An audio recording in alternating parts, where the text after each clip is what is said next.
अच्छा, तुम्हाला हा त्रास स्लिप डिस्कचा किती वर्षापासून होता? ते 4-5 वर्षापासून. कसं पेन होत होतं तुम्हाला? खूप एवढ्या वेदना व्हायच्या की मला सर काम पण जमत नव्हतं करायला. रात्रीचे शक्यतो जास्त त्रास व्हायचा. ए बाजूच्या ते बाजूला होताच येत नव्हता. सायटिकाचं पायामध्ये कुठे पेन जायचं? कुठल्या पायात जास्त पेन? या उजव्या पायात पण जास्त पेन जास्त. जायचं. फिजिओथेरपी तिकडे पण जायला लागली, पण तेवढं काही म्हणजे फरकच नव्हता. त्याच्यानंतर 10-15 दिवसातून एवढा त्रास व्हायला लागला की मला खूपच म्हणजे वेदना असा हे झाल्या, खूप रडत होती मी. त्याच्यानंतर एका डॉक्टरने मला सांगितलं की तुमचं ऑपरेशन केलं काही पर्यायच नाही. तेव्हा त्यांनी सांगितलं की ऑपरेशनच लागेल, तुमचे टिस्क पूर्ण हे केले, सरकले आणि नस दबले, त्याच्यातून ती नस पण खराब होऊ शकतात असं त्यांनी सांगितलं. आता किती टक्के आराम आहे?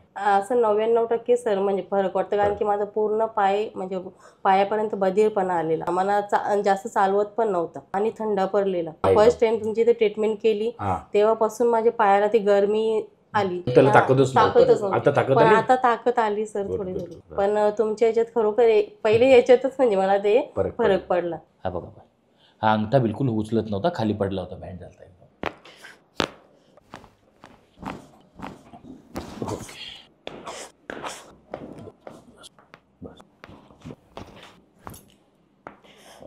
बस ओके, चालून बघा.